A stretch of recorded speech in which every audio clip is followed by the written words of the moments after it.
Welcome to the RAG Podcast, the weekly show where I interview recruitment owners who are prepared to tell their unique story of growth. This is all in aid of helping future and existing recruitment businesses who are looking to do similar things. Now, growth means different things to different people. So by tuning in every week, you're no doubt going to find information that's relevant to you.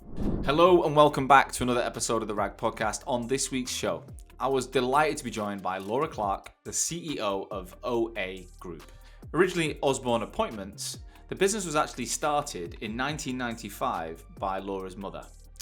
And in this episode, we discuss Laura's journey of watching her mum as an entrepreneur, being inspired by her mother, deciding to join the world of recruitment at the age of 19, and then basically convincing her mum to give her a job. And then the journey through having 4 children, navigating that as well as being a successful business person in her own right, and then negotiating with her mother to take over the business earlier in 2023 and buy her mum out.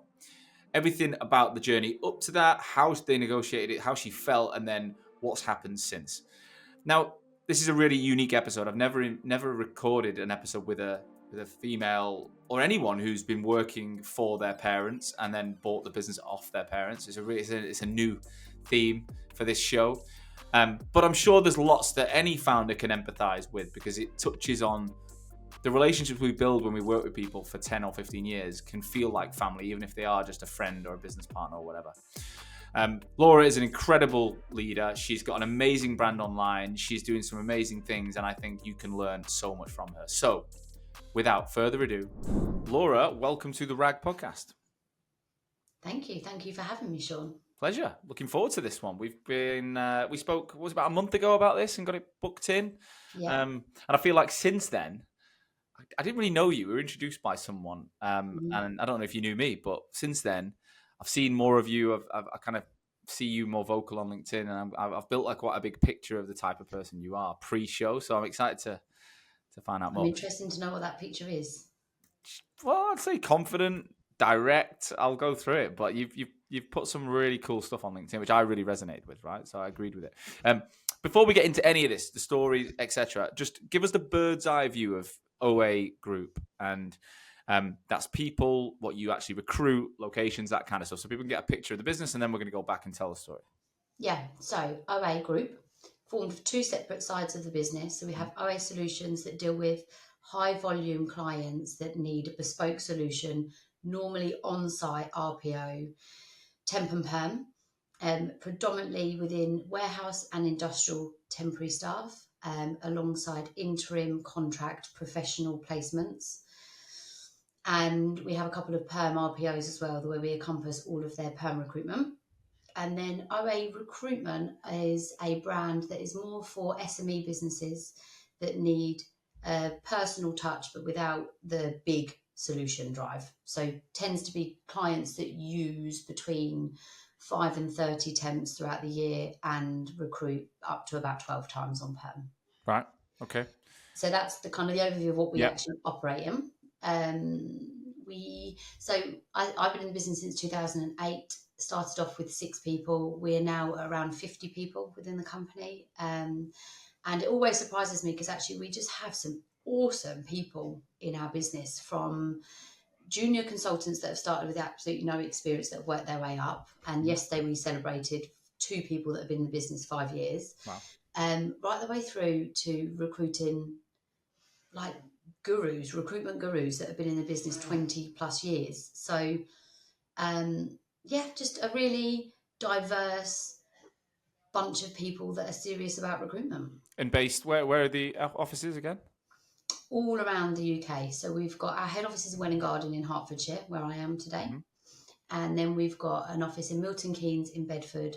We have on-sites up in Haydock, Emsall, Wigan. So really kind of UK based. Okay, wicked. And you joined the business in 2008 as a entry-level trainee consultant, right? I joined the business in 2008 off the back of working in a telesales role, selling, which was really naughty in 2008. I didn't really realise at the time what I was up to, but actually I worked for a business that sold mortgages for 110% what the people owned in terms of their home, which probably didn't help with the crash, but that's what it was like, wasn't it, back then? To get a mortgage of that amount. Loved sales, and sat down with honestly a yellow pages of businesses and started calling, and that's how I got into recruitment. Into, what was it known as, Osborne? It was Osborne Appointments back then, with the gold logo, which was But it was your mum that started the business, right? It was my mum that founded the business. So she founded the business in 95. So what was that like, dynamic wise? So you knew she was a successful recruitment leader. Yeah. You like sales. Didn't you just need to say, Mum, can I have an interview? Or did she make you go out and interview elsewhere? How did that all come about? I promised I would go to university. Never went. What I told her was a gap year. And my mum is a phenomenal woman. Like, honestly, she's so astute. She's unbelievable. And from the age that I could work, I had to pay rent, which I would do exactly the same with my own children, by the way. And I worked after school from the age of 16, whether it was in a restaurant, and then I got a telesales job. And basically I convinced her and said, let me have a go. And she was like, okay, we'll do it for a few months. And I just started and I absolutely loved it. But working for your mum, there is a level of, you think, I do it without meaning to. You think when someone works with a parent or works with family, you get treated a certain way. I almost got treated in a really positive but different way. So I had so much more to prove. And it's really funny because only recently she's not been involved in the business. And there's people that work here that have been here while she was here that never knew she was my mum. That have actually sat in the same room as us and never knew. And you didn't have the same name, did you? So there wasn't the We don't have the same name. Yeah. I remember once I missed my target by £7. And I would have got like £1,000 bonus for this particular month. And I didn't get the bonus. And I remember being in the car with her on her drive, dropping her off somewhere. Because the funny thing about my mum, she only recently learned to drive in the last 5 years or so, which is also really strange when you think about what her job was. Just got taxis everywhere. And I remember saying, I will give you £7 if you give me the bonus. And she was like, absolutely not. Did you hit your target? No, you are not getting your bonus then. So what was it like growing up with a mother that was a recruitment business, or just an entrepreneur in general? Like, what was that? How would you describe that experience? It was, I've never really thought about it before, if I'm honest. It was really nice to see I think watching her work so hard, which she did. She founded the business when I was 6. Yeah.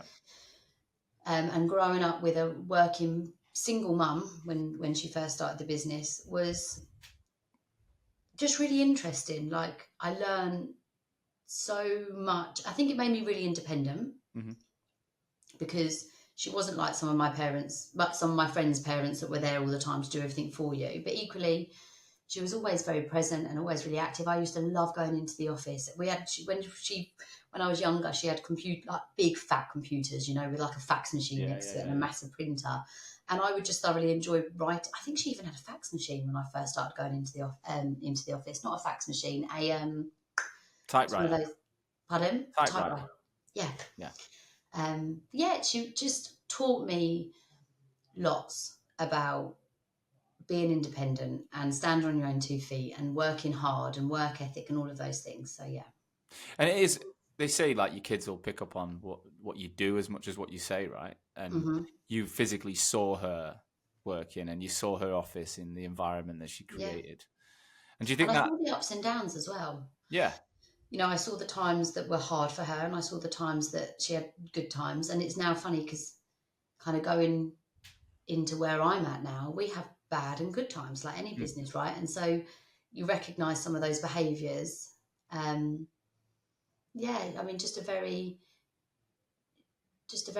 She's a really massive inspiration, not just to me, but to actually most people in the business that have ever worked with her. Yeah. And do you think you knew at a young age you were going to try and emulate her in the fact that maybe not in recruitment, but you'd want to be a successful business person? Is that something you kind of knew already as a young person? I always knew I really liked business. So when I was at school, I was a bit of a pain in the butt. But business studies, I would read the business book for fun.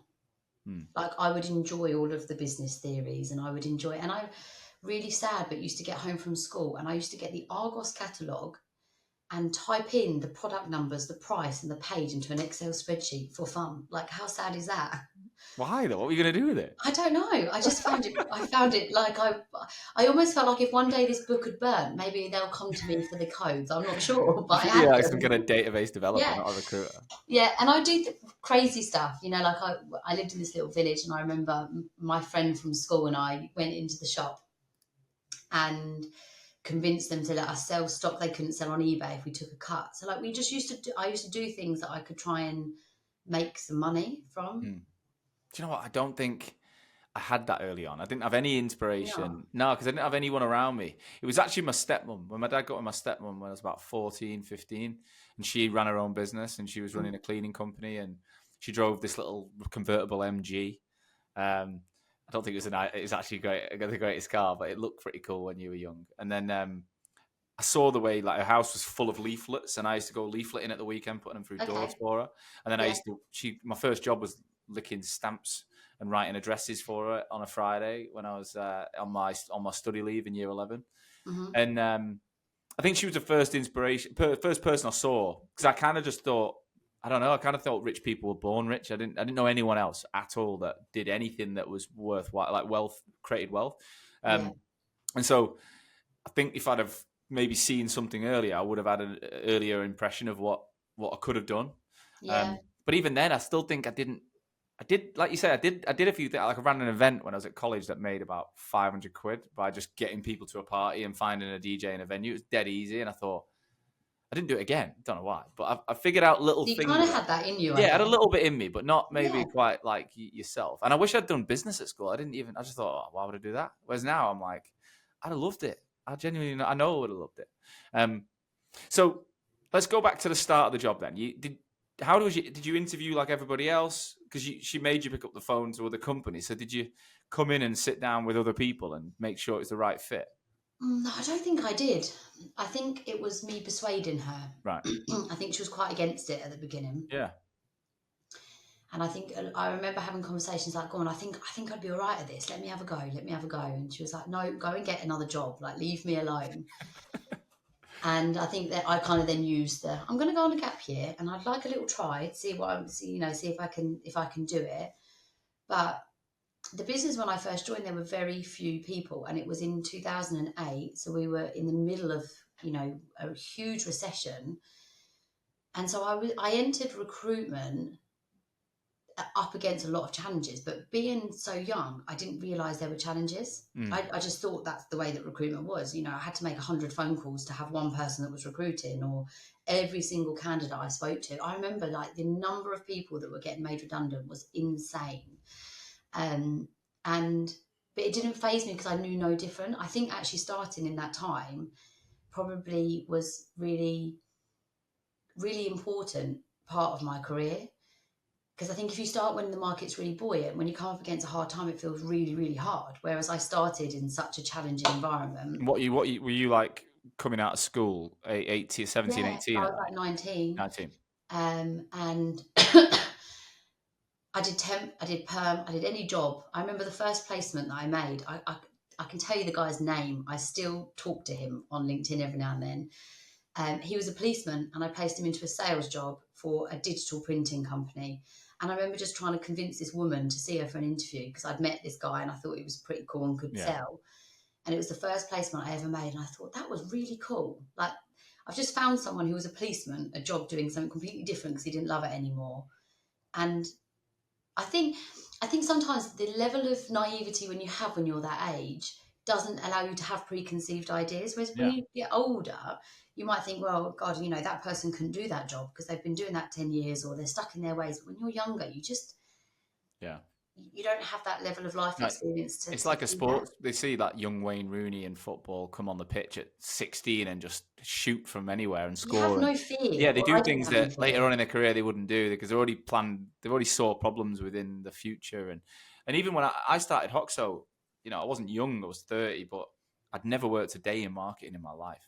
So I launched a marketing agency with no experience whatsoever. I knew the recruitment industry, who were my clients, but I didn't know, I'd never done a day in the industry. So looking back, what I did was awful for a few years, like terrible the first couple of years, if I think about it. But I wouldn't have, if I'd have knew then what I know now, I probably would never have done it. Like I would have been like, But who does something from day one and is brilliant at it? no. And they say if you're not embarrassed by the first version of what you did, you started it too late. So you need to go out and do it. So what were you actually recruiting in the early days? What was the type of jobs? Was it Mainly commercial, and I'll be really honest with you, actually, anything. right? So it was like a Anything. generalist agency, a local base. Generalist Was it agency, local yeah. based though? I remember going to a client and I picked up like 20 temp jobs in a sandwich making factory. And just to get in through the door, I had to have my hair in a hairnet, take all my makeup off, take my nail varnish off, and wear a one suit and get washed down. And I was like, Wow. I'm doing this. And come back with like 20 temp bookings for the next day. And I was like, right, let's do it. It was anything. It was a really small recruitment business. Very successful, but just kind of tiny to where we are now. And anything that someone would And ask at that me point, for. you said there was like 6, 7 people. So your mum was in the room doing the job as well, or was she? What was? So we actually, when I first joined, we actually had 2 branches. We had Stevenage and Welling that were really close. And one of the first experiences I had was because the market being so bad, we shut one of the branches, and then we all come back to Welling Garden. And yeah, my mum was really heavily involved, but I never really directly reported to my mum until later on in my career, when I think we were probably both adult enough to handle. Well, I was adult, not my mum, adult enough to handle that. My mum was a driving instructor, and she taught me to drive. I mean that's that the must have only. been challenging. But that's the only way I can empathise or relate to what you've been through. She kicked me out of the car like 4 miles away from where we lived. Just no, I didn't even have a phone. I didn't have anything. She's like, just get home, get out. Yeah, it's like get out, because I was that rude. Did you pass on? Did you pass first time? Second time. Yeah. But the reality of my my mum being my instructor was not like most people. Like she, it took me a year to pass, because I would have a Friday morning session that she'd move me out of the way for a paying customer, right? Yeah. So, and I would go out on a Thursday drinking at that age, and so it would just, this Friday morning was like, I was hoping she'd cancel it, and then she would cancel it, so I'd stay in bed, and then I'd miss college, but we just dragged it out, and I failed on something really basic, really minor, and then I sorted it out really quick after that. But I remember being rude. I remember not listening to her. I remember thinking she was nitpicking at me. Yeah. And it wasn't a pleasant experience. It was a lot worse for her. Like, she looks back and says it was, it's pretty bad. I bet you laugh about it now, though, right? Yeah, she was brilliant, and she taught all my mates, and she was known for being amazing. Like, she's the best female, the only female level 5 in Greater Manchester at the time, or something. Oh, really? Yeah, she was like known for being amazing, and like I say, the funny thing, she had with all my mates that was independent of me. And she knew things about them I didn't know, or she'd laugh at certain things. Stuff like, how do you know that? It's quite an intense experience, isn't it, learning to drive? Because you're just one-on-one. In a car, really high concentration, yeah. Yeah, and there'd be a few of my mates who'd be telling me how good they're doing, and she'd be like, no. They're not. They're all. And yeah, I couldn't admit it, but that was always fun. So how did your career progress? How would you describe, you obviously had a knack for it. I get the impression you were quite naturally motivated and quite talented with your communication skills. How did your career progress over the first few years? So it's funny, actually. I was having a conversation this morning with someone in the business. I think I'm of a really strong belief. I don't know where this come from, right? But I don't think someone sits you down and ever says to you, where do you want to get in your career and how can I get you there? Right? You have managers that are interested in what you want to do. They have appraisals, etc., etc. But I think the truth is when you ever want to do anything in your career, you have to go and do it. So for me, I remember I worked long hours. I would work at home. I really loved it. It wasn't because it wasn't because I had to, or it's because I actually really enjoyed it.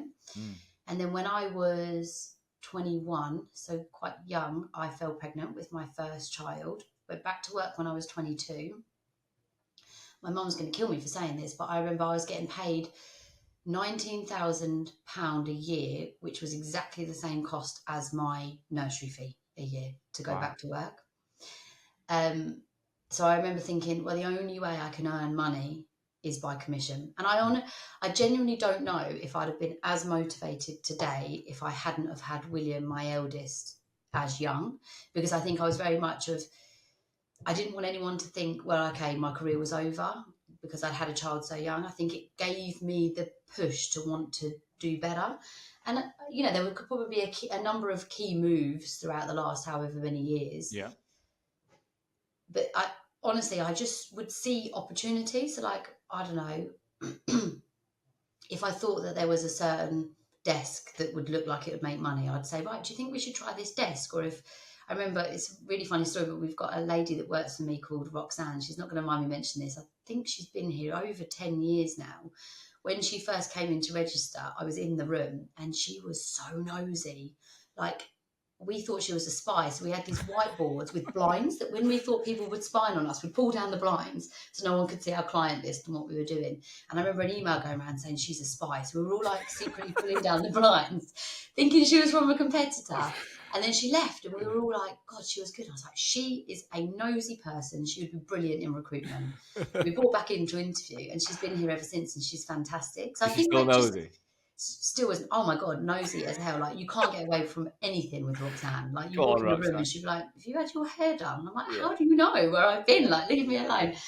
And I think just seeing just tiny little moves. I don't think anyone has like a moment where they wake up the next day and they go, oh my God, now I've made it. I think No. it's just small things that happen throughout your career that you go, there's a spot over there that I can do something better for. I'm going to go and do it. And I also think, like, I think my mum helped me with this. I was always told, you don't ask for a pay rise until you've done something that's better than what you're being paid to do. So, like, I was paid 19 grand. If I wanted to be paid 25 grand, I'd have to start acting like a 25 grand person. Yeah. And I've always had that mentality. Whereas I think there's a lot of now, like, well, I'm doing a good job, I'm employed to this, I deserve a pay rise. Whereas I think you always have to go the extra mile. No, I completely agree with that. Too many people think by doing the job that you've given them to an average standard, automatically they should go up. It's like, no, that's what we hired you to do.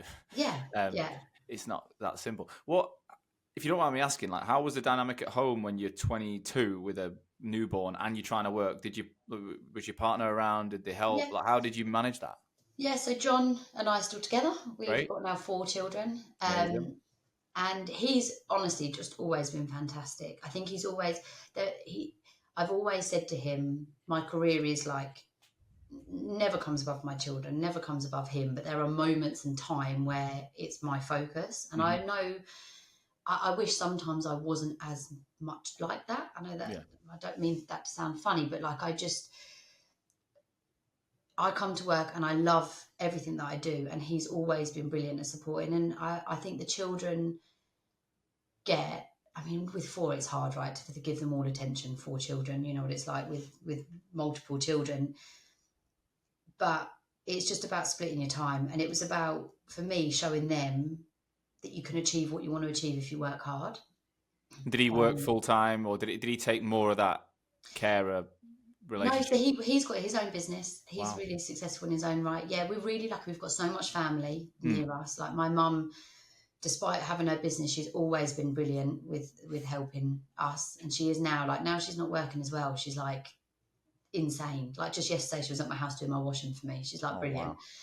Wow. We've got so much family. John's got 3 sisters that are all amazing. I've got a brother that's great. So, like, my dad, we've got so much support. We're really, really lucky for that.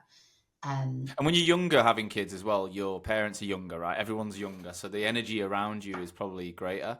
Yeah. Like, we're 37, my wife's 37, just turned 37 on Saturday, and we're lucky that all of our parents are still here. But I don't know that many people at my age that that can say them and their partner, all the parents are still here. Like, this is kind of getting to that age where it's more difficult. We're lucky that we do get a lot of support. But Lauren's mum had a stroke 5 years ago, so she's completely disabled in a wheelchair. So my father-in-law, her stepdad, cares for her 24/7. So they can't do a lot with the kids. They can help a bit, and they live on our road, which would be amazing. But my parents have moved, so they're 45 minutes away from us now. I've never lived near my mum since I was 18 when I left home, but she's down the road now, and she's taking that opportunity to see the baby as much as possible, which is amazing. I think it's tricky when you've got babies as well, like William and Ronnie, who are now 12 and 8. They're pretty easy. Like, I can pop to the shops and drop them at my mum's. And is it William or is it Billy? We call him Wills. William? I Which imagine Billy and Ronnie would be quite a scary couple when they're older. I quite like the name. I Don't like go the near name. them two. No, no, I really like the name Reggie, but you couldn't have a Ronnie and a Reggie, could you? No, That just I've wouldn't got a dog go called Reggie. But yeah. down. Yeah, so I think as well, like I felt like I had something to prove. I Mm, think I felt like being, I mean, a young mum, but not that yeah. young. Like some Yeah. people have children much younger than that. But I think I just thought, okay, well, I'm not going to let it stop me. I'm going to make sure that I can still achieve what I want. And I don't do that. I think that's just, I don't know, it's just inside. You have that, yeah, that desire. How did your career evolve in terms of billing and management? Because again, I get Mm. the impression you would have been a really strong individual contributor. You'd go out there, you'd win business, you'd fill it, you'd make money. You know, you got that drive to to make commission for your family. How did it? Because it's always the debate, isn't it? Like in your Be career, a manager. Yeah. do you to become a manager? Do you not? I remember being almost forced into it. I didn't even want to do it, but I was billing so much that they were de-risking me a little bit, and I thought, well, there's a skill set I don't know, and I'd like to develop. So, you know, it was a good move for both. But I remember it was a touchy subject at the time. Yeah. I was, I all, I don't know whether to tell this story. I really wanted to manage right from when I was younger because Right. I love it when people do well. And actually, at the detriment of my own billings, if I could share clients or jobs, or as long as I've always had the mindset that if 5 people are doing brilliantly, it's better than one person Yeah, doing yeah, brilliantly, that's a good way right? of looking at it. But I was an absolutely awful manager when I Hmm. first became a manager, to the point where, and bear in mind, I think I was around 24 or 25 when I started managing people. So really young, Yeah. way too young. I don't know how that happened. I think I just, again, nagged my mum long enough that I was like, give me a chance. But I was terrible and learned very quickly that to get the best out of people, they've got to be happy. Whereas I just thought, well, if you're not good at billing, don't be here, which is completely the wrong way to look at it. It's Because such a classic way of looking at it, and I was probably the same.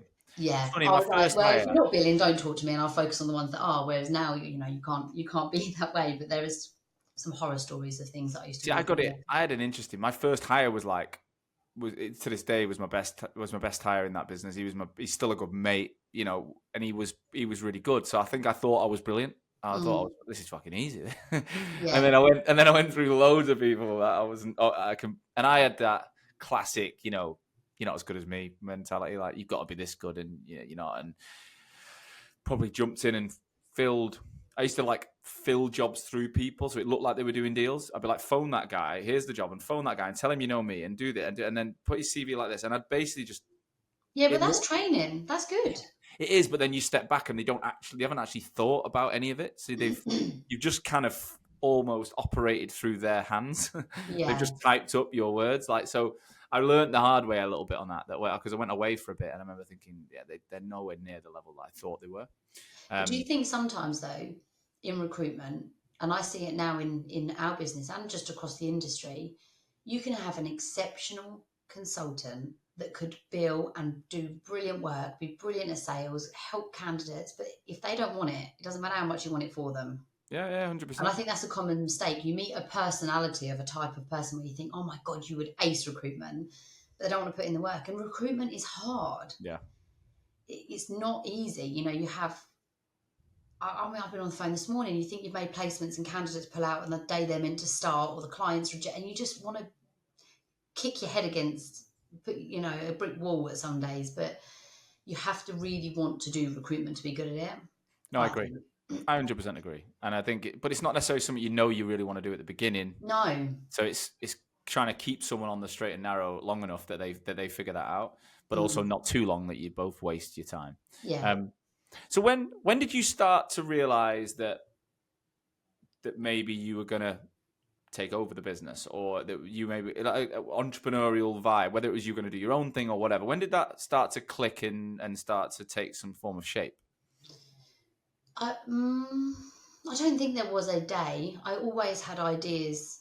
So when I joined the business, we had a director that I kind of reported into for a period of time. We always used to have ideas together around things that could make the business more money, ways in which we could be better for our clients. I remember doing some crazy stuff. We had this project at one point called Nighthawks, where we decided that we would bring in a bunch of people to call our candidates late at night when they weren't working to see if we could get better candidates than our competitors. So I think it was something that just evolved. And I realised that if you stop and think about what you're doing and try and find ways to do it better and then get that across your business, you all collectively take a step forward. Yeah. I've always been interested in targets, financials. I've always been interested in, I know you're making £1, how can you make £1.50? What can you do better to make that £1.50?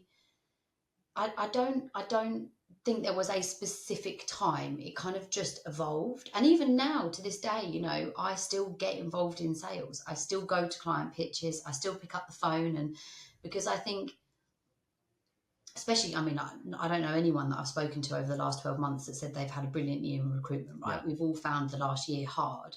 And I think it's good to sharpen those tools and be involved in your business, but also be involved in understanding what's going on throughout your company too. So yeah, I don't think there was a particular time. I've always been someone who's wanted to be innovative and try new things and make the business better in some shape or form. So I suppose, when and how did the conversation start, though, that eventuated in the reality of you taking over?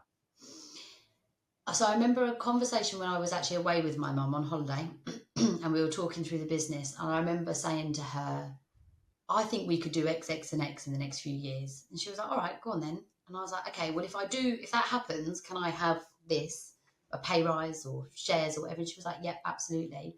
And I was like, right, game on.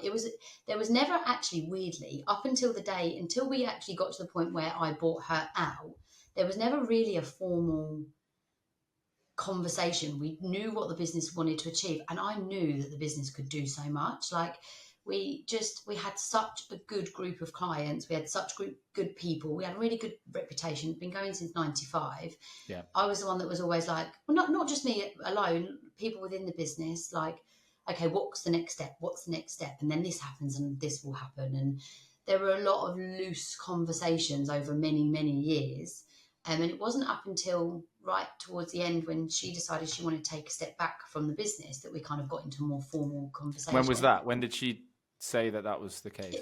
So that kind of happened slowly in terms of her involvement in the business. So probably I would say the last maybe 3 years or so, she got involved at board meetings, she got involved in the budgeting, she was really heavily involved with the finances, which has been something that I've really had to learn since she's not been in the business.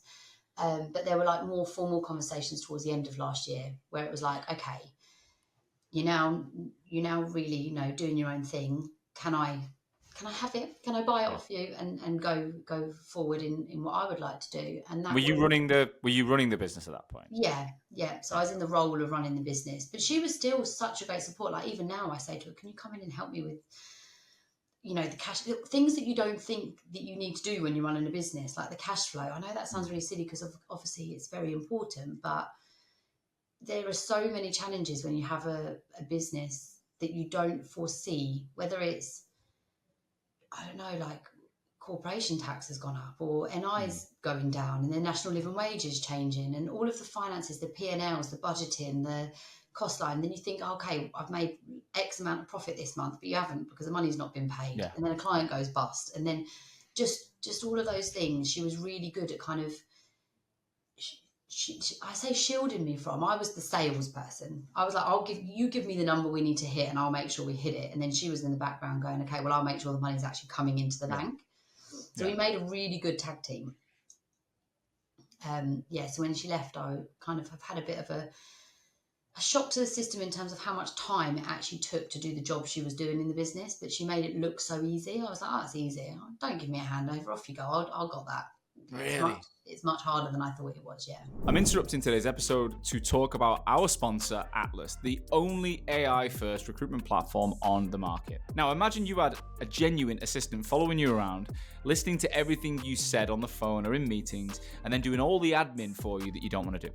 Well, that is actually possible now through Atlas CRM. It's the only platform with fully integrated AI, so there's no note-taking whatsoever and no need to buy any additional software. Now, they've got so many amazing features. Specifically, you can search beyond CVs. Okay, so all your interviews are added to the powerful search platform.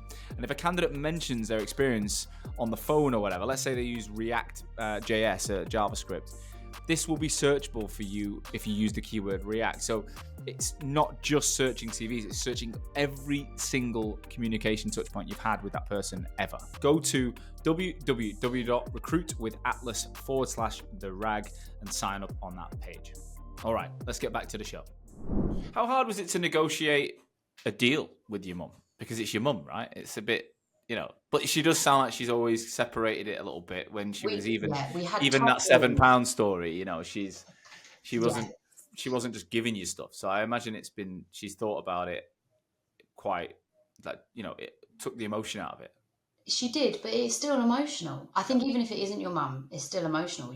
I've given my whole career to this business. It's like a baby, right? You're very emotional about it. And she's done way more than I have. So it was not just a business to her. It's like in her blood. So we kind of take a step back in terms of the actual sale. We had a few years ago, we introduced a non-exec director into our company. And that was probably one of the best things that we ever did for our relationship, because sometimes you're not sure if your opinion is actually, you don't know whether you're arguing your opinion because it's a good opinion or just because you want to win an argument. And so we introduced a non-exec director who sat in the rooms for most meetings and just helped navigate conversations about where the business was going. So when it came to the MBO this year, he was really heavily involved. And we had other people come in and out. So we used like a finance company, we used a lawyer, and we had lots of different opinions that didn't sit on either side of the table. Yeah. And there were some things that I loved about the deal, and there were some things that I thought, oh God, I'm not sure about that, but it was fair. And I think that's what business, whether it's with your mum or with it's a business partner, that when you've worked with someone for like 15 years, they do become like your family anyway. Yeah. So sometimes you just need to have a level head and someone who can give you an opinion that, whether you like it or not, is the fair answer. So what you got to was what you believe, you both agreed was fair. I think it's more than fair. And this business would not be here without her. Yeah. And when did it go through? When did you officially take ownership? It actually went through one night when I was asleep in bed. How strange is that? So we were signing all of the forms. It was earlier this year. We were signing all of the forms up until like 10 o'clock. And we were really worried there was a budget announcement coming, and we were concerned that they would change some tax laws that would have changed her part of the deal. So we were like, we've got to get it past this. We've got to get it through before this day. And I go to bed at 8 o'clock. I'm like a really early bed person. And I was like, oh my God, I've got to stay up and sign these forms and get this across. And at one point I messaged the lawyer that got it across the line. I said, Chris, are we all done? And he messaged back, and I'd fallen asleep. And I'd woken up to a message saying, congratulations. And I was like, I thought I'd be like on a boat somewhere having champagne celebrating. I just got up the next day, got ready and went back to work. It was like the most surreal thing. How did your mum respond? I think she felt really emotional about it. I think she loved it because she's like, we joke that she has spent more time on a plane this year than she has actually on the ground. Aww. But she's just absolutely loving it. But I think I know she wants to go and do something more now. Like, she's having some time out and she'll get involved in businesses in one way, shape or form, whether it's in recruitment or doing something. She's had some crazy ideas. But I think she felt really happy and proud of what she'd achieved, but equally like a bit of her had gone, maybe. I'm speaking on her behalf, but... No, I mean, the amount of founders who've sold on this show that have told me how they felt, majority said it was a bit underwhelming and that they didn't expect to feel how they did. And there's a little bit of piece of you that, what did one guy say? Like, he couldn't believe how quickly everything stopped. So 1 minute, his emails are just pinging all the time. He's getting calls off people. It's just nonstop. And then the next day, because the deal was that they would walk away. It wasn't that they'd stay in for a year. It was like literally the next day, their comms get cut. The phones don't work. And that's it. And he said it was like dead silence. Yeah. And some people crave that, and others, especially the type that build businesses, don't. And so what I've found from most of the people I've built in this network is that they go again in some way. They do something else, whether it be an NED gig or whether they launch a new business. It's that second horizon. Yeah. Yeah. Yeah. Which I think is really important and interesting for people to know, especially those that are coming up in the journey now that want to. I mean, most people listening to this are saying one day they'd like an exit. It's like realize that actually whatever age that is, you're probably still going to have energy in the tank to do something else. Because And sometimes you're just chasing something that is just a goal. So whether it's a number or a time, you get to it and you're like, I don't know what that was about, yeah, But she makes me laugh because, and we were joking with her last week. She came to our Christmas meal. She's coming to our conference next year. And if anything, she can behave even more naughty than she used to because she's funny, a really, really funny character. But now she hasn't got to worry about work the next week or whatever. So it's really nice to watch her be involved. She's still involved in the business. she probably still does worry about you, She like probably for does you. Do still you know what I worry, mean? Like and as she still mums really do. cares about it. And I think if there was any way that she could have hoped that the business had gone, would not be a sale, would have been staying in the family. Yeah. So I think it will always be really close to her heart, as long as kind of I'm involved as well. I think it's in the The good family. news for you as well is the IP is still in the family. So if you need Yeah. it's not like you're ringing up some person you bought a business off in a trade sale, or No. it's a bit like when you buy a house. Like I bought my house and I bumped into the seller, and I was outside showing my parents, and he came out of his house like, "Who are you?" And I was like, "I just bought your house, mate." And then we changed numbers, and he was fine. But I remember when I moved in, there was loads of little snags and stuff. I kept texting him, and I did. Yeah, I know no. it. He was like, after a bit, he's like, "Just speak to the Yeah, agent." it's sold Mate. a steam, Sean. Get on with it. Yeah, leave it alone. So It's actually, do you know what? It's nicer now with Mum and I when it comes to work, because I can call her for advice and we have better conversations. Like we always got on really well when we worked together anyway, but because she's got a different perspective, because she's not worried about, for us, for our business, I don't know about other recruitment agencies, but January, February and March are normally our quietest time. So you always go January, February, oh God, is it normal? What's the market going to be like? And then it picks up. So I always remember that used to be quite a time where we were like, oh my God, is everything going to be all right? You just naturally are when you own a business. Whereas now she gives me really good outside opinion. I lean on her. I almost think I probably don't have something to prove by not having to lean on her too. So I can pick up the phone to her at any point. She's so good. Yeah. And did you keep the NED in the business after the exit? Yeah. Without, yeah. So is it just you and that guy now? Yeah. So we have, myself, the NED. I've got 2 directors within the company and a finance at director level. And how would you describe post-acquisition vision? Like, what are you trying to create? Like, what's your plan? I spent probably the first 2 or 3 months thinking, what the hell? What am I doing? I'm in like loads of debt and I've got a business and I've never done this alone by myself. So I think I spent probably 2 or 3 months, weirdly, with a real, not lack of confidence, but I thought, what have I done? I had a really good thing going. We had a really profitable business. I had no big bills to pay over the next few years. And all of a sudden I was like, I'm in a lot of debt. I don't know if I'm allowed to swear, Sean, but I swear quite a lot. So I'm trying to correct myself. Shit, I was in a lot of debt. And then I thought, do you know what? Actually, let's just have some fun with it. Yeah. And for me, I don't care about getting to 200 heads in the business just to say that. I really want to make sure that we create a business that means something to the people that work in it. That we are serious about growth, and I want to look in 5 years' time and go, oh my God, that person is now this job, and that was because of OA, not me, the people within OA, the training within OA, what we offer to our consultants and staff. And I've got really, you'll like this, I've got really passionate about our brand, and it's a tricky one because we don't want to lose all of the history that OA has, but it's almost like going, okay, how do we put a pin in that, carry that along, but then be what we are growing into? And so I've done loads more work with marketing than I've ever done in the past. But in terms of what it looks like,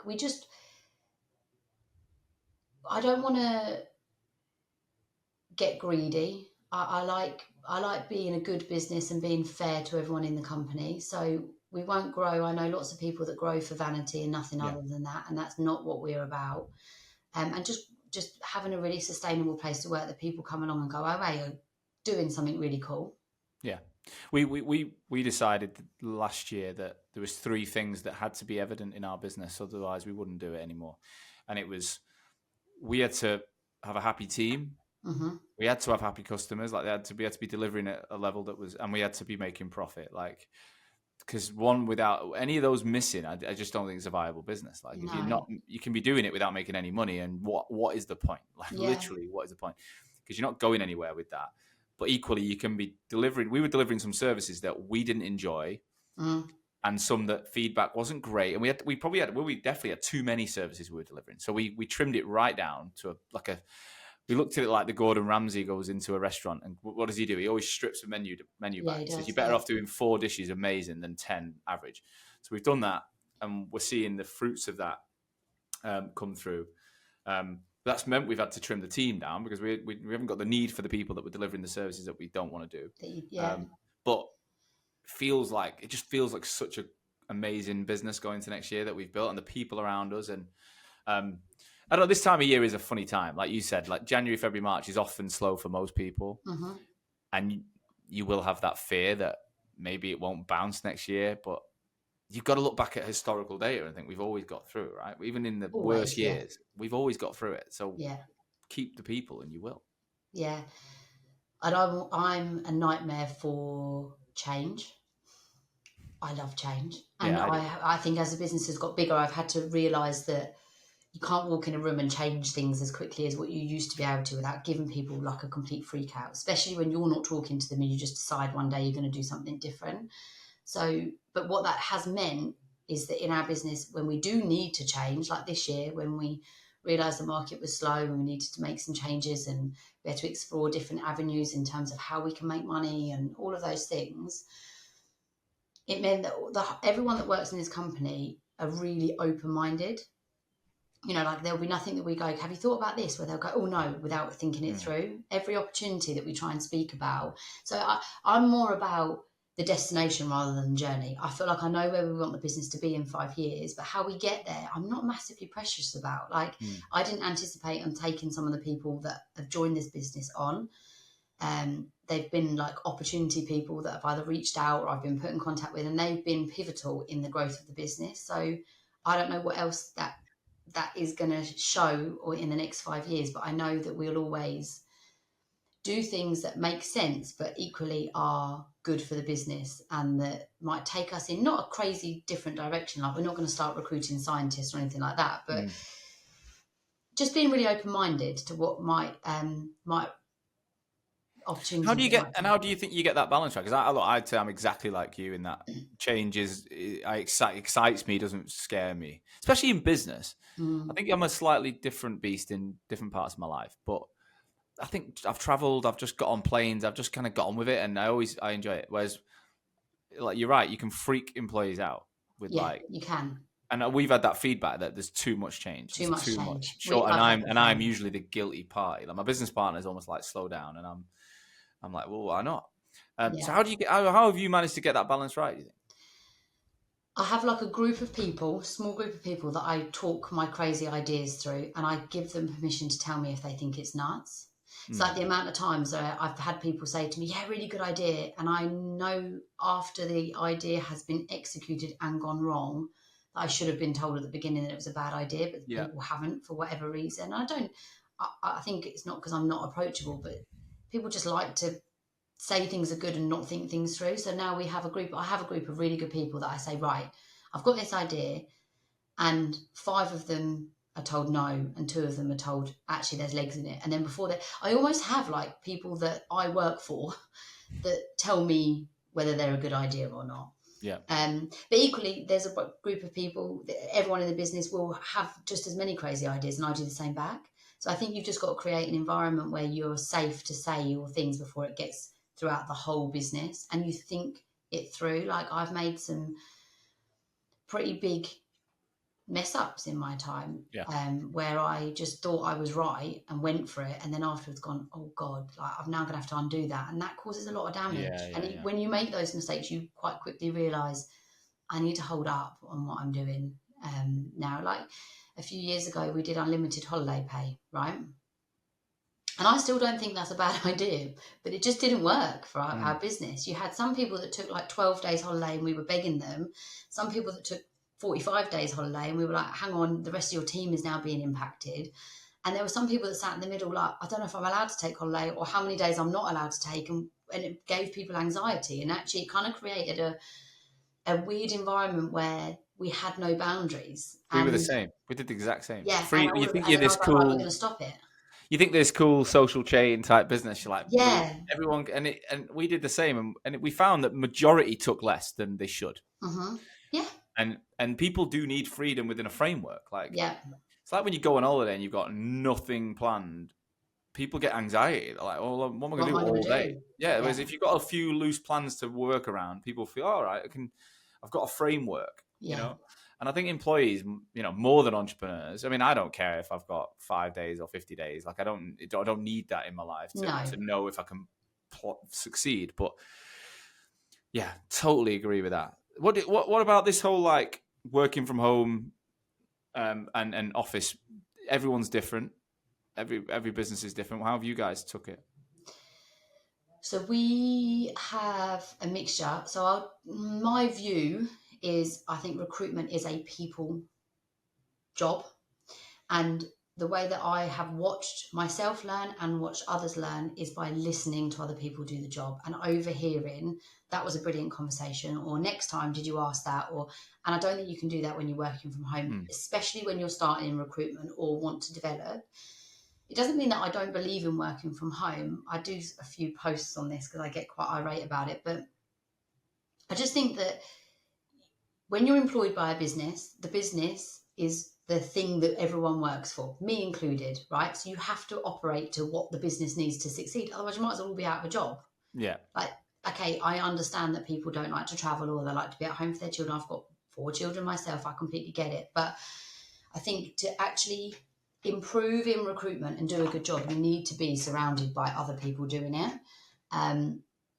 I do have people in the business that work fully from home, but they are quite established people that do go out on the road and do get on teams quite a lot and train. So I don't know, I'm mixed views. And I also have this other part of my brain on this topic where I think I'm not sure long term it's good for your mental health.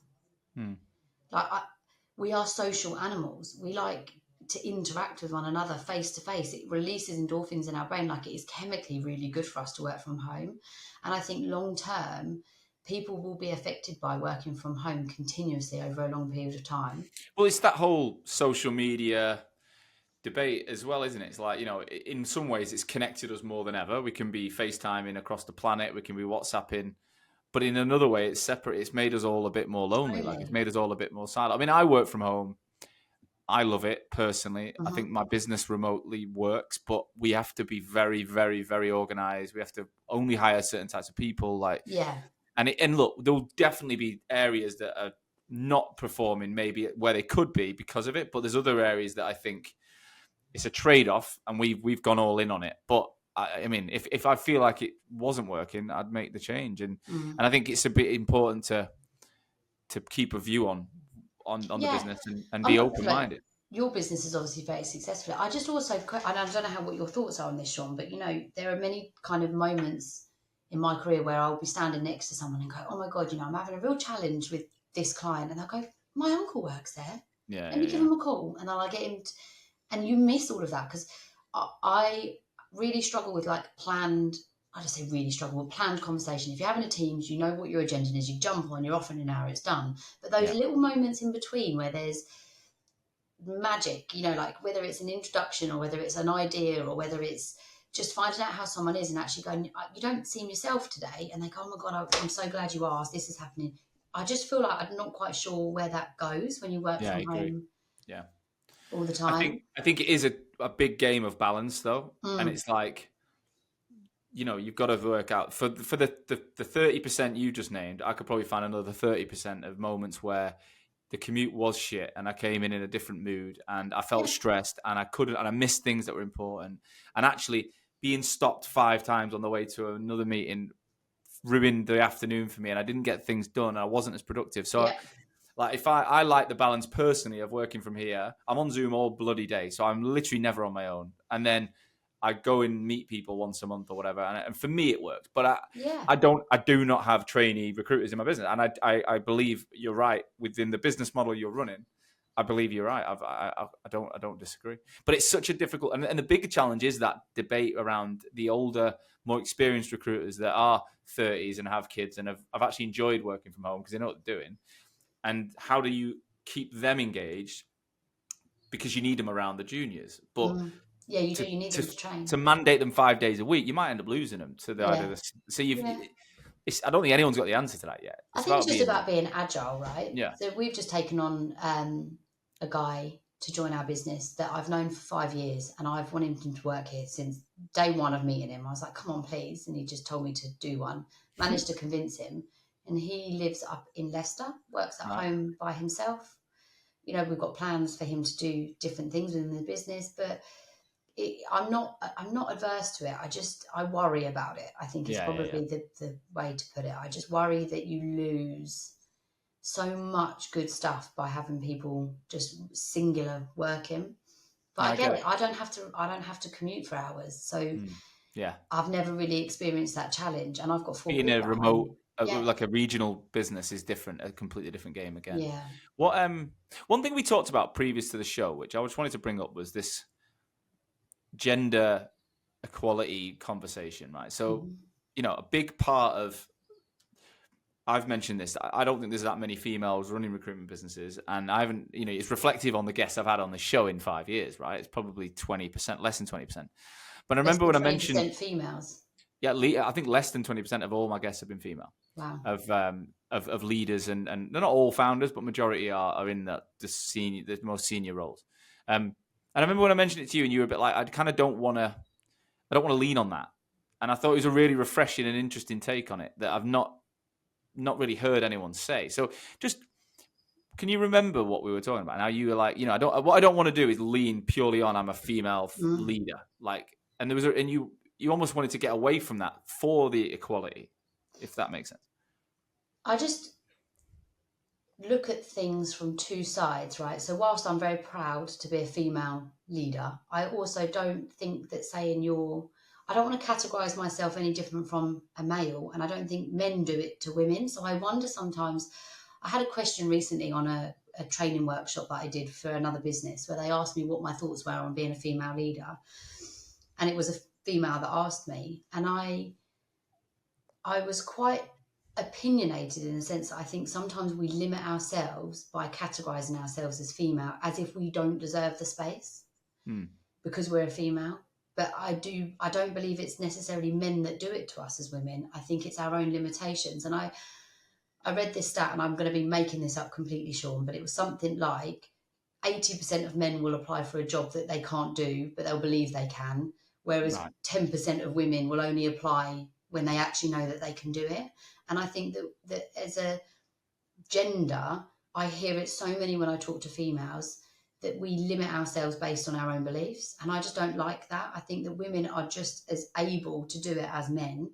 But yes, it's sometimes more challenging because it doesn't matter how much support you have at home. Like, John is absolutely phenomenal with my children. There's a lot that goes on behind the scenes. Oh, sorry, I hit my desk. That happens that he necessarily might not know, whether it's school clubs and a card for a party and washing their pants and all of those kind of things. But I choose to want to do well, not because I'm a female, but just because that's the choice that I have made. And it's really, I don't know how, it's kind of like flipping this conversation on the head a little bit, Sean, but yesterday I was on the train with my daughter, Margot, my youngest, right? So I had to get to the hospital. She's fine, but she's got some kidney problems. So I was going to Great Ormond Street. And as I was coming off the train, I was struggling to get the buggy off. And some man said to me, "Do you need a hand?" And I said, "Oh, do you know what? That'd be really good, thank you." And he helped me. And as I was walking off the platform, he said to me, "I'm sorry I didn't ask you earlier. I just wasn't sure whether I was allowed to or not." And I said, "What do you mean?" And he was like, "Well, I've offered women help before, and they have a go at me and say I don't need a man to help me." And I was like, I thought about it after, and I thought, God, why are we doing that? Like, if I needed to help someone, man or woman, I would help them. Yeah. But I think that we've got to be really careful that we're not creating an environment where men are frightened of saying things against a woman because we're a woman. I don't like boxing us in for that. Yes, it's almost, it's not using the badge to create the equality. It's almost removing the badge. And That, like, I'm a yeah, leader. I'm that's a exactly it. parent. I'm a parent. I'm a leader. I'm on your level based on what I'm doing, not because Mhm. I'm a female or male. I love I that think it's actually. actually exactly what I think you hit the nail on the head there. We shouldn't be labeling ourselves because that is actually causing more More divide. isolation than Yeah. it is actually just saying, I'm doing it, female, male, whatever, Yeah. whatever, you know. Yeah. And it would be interesting if someone wrote male founder on their LinkedIn profile. Imagine it. Or Imagine where that would go. CEO, you know, you get Yeah. like CEO. I just don't, It yeah, would be funny. I mean, I might do it for a day and see how much backlash I get. please do. No, I haven't got the energy for it. And finally, like, how do you juggle this? I mean, I've got, as I said, I've got two stepkids. I've got a baby. I see what my wife's doing. I'm new to it. I've only lived with them for 2 years, but it's a genuinely it's a full on job on top Mm, of your job. And you've got 4 kids and mm. you're both leading businesses. Like, what's your secret to that? Because I think there's other people listening here that are like, I need help with that. So I saw this meme a little while ago that said, life is like juggling, but you've got to remember that some of the balls that you drop are glass and some are plastic. Oh, wow. And that really stuck with me. You know, we were talking before this call, there are some things that you can drop and it's fine. You can pick them back up when you're ready and they will not shatter. Yeah. And some of them you cannot drop and you have to keep on top of. And I think you kind of have to constantly reevaluate what's glass and what's plastic. What is it okay to let go of at this moment in time, because it's Christmas and you've got lots of stuff on, or next there'll be different times where different things fall into glass or plastic. But I think that's how I get through life, is I go, Love that is really important. I can't drop that school run, and I don't care if the meeting is more important. That's glass to me. Like, I've got to do that. And there are some things that I go, that was just a plastic one right now, and I'll pick that up when I'm ready again. Wow. I think That's that's really, really, I mean, I can feel what you're saying based on mm, my own experience. Like I told you before, like one of the things, even though I'm obsessed with change in business, like when it comes to my home life, mm, I'm pretty routined, and like, if it's 8:30 at night, they're going to bed. It's 8:30. It's not 8:31. It's 8:30. 8:30. Yeah, And I do this thing. I do loads of things. I've created this routine in the house, right? So we have Mondays are my stepdaughter cooks. 10-year-old cooked for us spaghetti bolognese from Gusto last night. that's It was cool. incredible. Tonight's my steak night, and my stepson's helping me on a Tuesday. Wednesday we go to our in-laws. Thursday we have FFT, which is Fun Food Thursday, which was Love that. before the baby we'd eat out. Now we just get a takeaway. And then Friday they go to their dad's and they come back Sunday night. And Sunday night they've already eaten. So we have like a really clear plan, right? Hmm. And every week they ask me, "Are we doing FFT today?" I'm like, "Yeah." Every Tuesday, "Are we doing steak night?" "Yeah." I'm like, "Why do you ask me?" And I literally will not deviate. Like, it's not like I'm going to go, nah, not Not today. tonight. And I Yeah. make a fruit salad every night about 8 o'clock, where we finish the night with like chopped up fruit. Every night my stepson says, "Are we having fruit salad?" And I'm just like, yeah. Like, I don't like if you took that away from me now, I'd be a bit disappointed. If you know, Yeah. and Yeah. I don't know. I don't know where that might come from. My mum was very like, if she said she was going to do it, she'd do it. And if she Very wasn't going to do it, particular. she wasn't going to do it. Yeah. Like, maybe I'm treating some of these things like glass when they don't need to be, but Yeah. I don't know, they feel important to me at this point. Yeah. Yeah. I completely get it. Like, get really, I'm just like a normal person. Like, you get worked up when the washing basket is too full, Yeah. and you start getting stressed, and you might miss a moment where your son goes, "Mum, something really interesting happened today at school," Yeah. and then you hear the washing machine go off, and you think, "I need to unload that washing because I've got the next load to do." And your mind is constantly like, there's this invisible load. I think when you've got, whether you've got children or not, Spinning. if you've got a business, everyone has a different size plate, right, in terms of what they can carry. But there are times where I have to consciously go, this is a glass moment. Like, Yeah. the washing can wait. That's fine. This is a moment I need to listen. And you get golden times. Like, the other day I went shopping with my eldest and he was moaning, "I don't want to go." And I said, "Listen, this is an hour we're going to get where we'll go around the food shop and we'll have a really good time." We played a game around the food shopping. I shouldn't probably say this, but we were trying to put items into people's trolleys and seeing how much we can get away with. We had like such a good time. And I was like, okay, this is That like does sound fun. a completely normal thing. Like, we're shopping, but let's make the Yeah. most of it when you can. But it is constantly remind others. You just go through day by day, trying to get through what you've got to get through, whether it's football, washing, food, all of those things. Do you have like you say, do you have times where you will and won't work then? So you've got to get the school run, you've got to get your business run, you've got to do, mum work stuff at night. Like, how are you juggling like an average day in terms of the time? I tend not to work so much outside of hours, not because I don't want to, but just because by the time my day's finished, I just don't have the energy or time, you know. And I don't work on a Monday. That's a strict rule. So I have my 2 little ones that aren't at school, drop my elders to school, and have the Monday with them. But I'll still take a call if I need to. It depends what's going on. It depends what's needed. There's sometimes where I can disappear for a day and no one asks anything of me. And there's sometimes where I'll have to work 12 hours and people need me. It's one of those moments, I think, where you go, what's glass and what's not here, you know? Do you know what? That literally is a great way to end the show. I think that what's glass and what was it, plastic and what's glass? Is that what you said? They're the that's something I think across everything you've said here, the whole episode. I think that had kind of underpin. You've got to be agile. You've basically got to be committed to what's important, and you've got to be agile to know that you don't know it all. Oh God, You're going to make mistakes, but you keep doing the right things consistently in all areas of your life, and it'll pay off. Yeah. Laura, thanks so much. No, I mean it. It's been an absolute pleasure. I've enjoyed every minute. I'd love to get you back on in the future, maybe in this time next year or the year after. The business is going to be, 30 years old in 2025? Is that right? 2025, yeah. Yeah. So why don't we get you on that? Well, do you know what month of the year it'll be? It was October. Oh, that's quite a while away, but yeah, we could do it. Well, I'd love to do a 30-year episode. That'd be cool. See what you've learned in that meantime. But look, if anyone's listened, wants to get hold of you, wants to ask any questions, maybe wants to work for you, is LinkedIn. I'm going to tag you in LinkedIn and everything. Yeah. But is that the best place, or is there any other platform? Yeah, I'll come back to anyone. And you're open to having a conversation, even if you just want to pick your brains on some stuff. Absolutely. Yeah. Yeah.